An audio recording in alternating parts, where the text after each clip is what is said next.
श्री सुखदेव जी महाराज कहने लगे, राजन, इसी क्रम में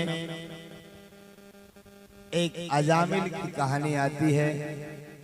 कान्यकुब्ज कन्नौज का रहने वाला ब्राह्मण पुत्र अजामिल एक वैश्या का संग पाकर के दुर्गति को प्राप्त हो रहा था।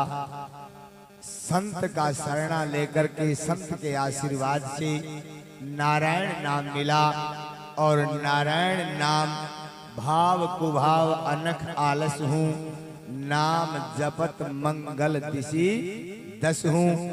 अभाव में, अभाव का मतलब नारायण उसके छोटे बेटे का नाम था।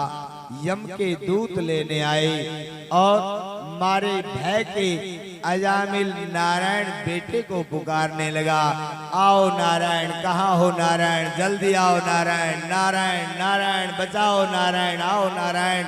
और वो नारायण की आवाज, वो बेटा तो नहीं आया, बैकुंठ में नारायण के कानों में पहुंची। वहीं से भगवान विष्णु के पार्षद आए, यमदूतों को मार मार करके भगा दिया, अजामिल को बचा लिया।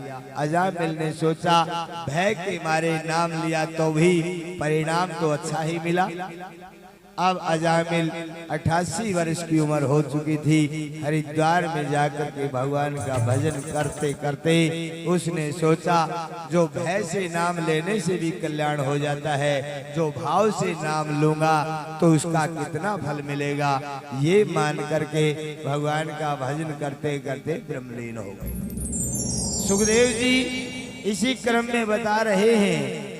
कर्मयोगी सम्राट महाराजा परीक्षित ने कहा, गुरुदेव, आपने अब तक पापियों की कथा तो सुनाई और बड़े बड़े प्रसंग सुनाए, क्या कोई पशु भी नाम लेकर के पार हुआ है? सुखदेव जी ने कहा, पशुओं के भी अनेक प्रसंग हैं और एक गजेंद्र का दृष्टांत दे करके कि एक त्रिकूट पर्वत की तलहटी पर एक बहुत बड़ा हाथी, जिसके अंदर 10,000 हाथियों का बल था। भाई बहुत लंबा चौड़ा परिवार था। मानसरोवर में एक बार पानी पीने के लिए आया। हाथी का स्वभाव होता है, पानी पीता है तो सूंड में भर भर के एक दूसरे पर भी उलीचते हैं। मद मस्त था, लेकिन इस आनंद के पीछे काल मंडरा रहा था, इस बात का आभास नहीं था। भाई कई बार नाचते नाचते भी खुशी इतनी हो जाती है कि हार्ट अटैक हो जाता है। कितने केस होते हैं, नाचते नाचते मर जाते हैं। हाथी के साथ भी वैसा ही हुआ। उस मस्ती में, उस आनंद में एक ग्रह ने उसका पैर पकड़ लिया। हाथी को जल विलीन होना पड़ा। परिवार मुंह फेर करके बाहर निकला। हाथी अपने परिवार को देख करके रोने लगा, कहने लगा, रे दुष्टों, मैं आजीवन तुम्हारी रक्षा सुरक्षा करता रहा, भरण पोषण करता रहा, मेरे भय से इस जंगल में तुम स्वतंत्र विचरण करते रहे, लेकिन आज आपत्ति का समय आया तो तुमने मुंह मोड़ लिया। कम से कम मुझे मरता तो देख लो। लेकिन कोई किसी की सुनने वाला नहीं था।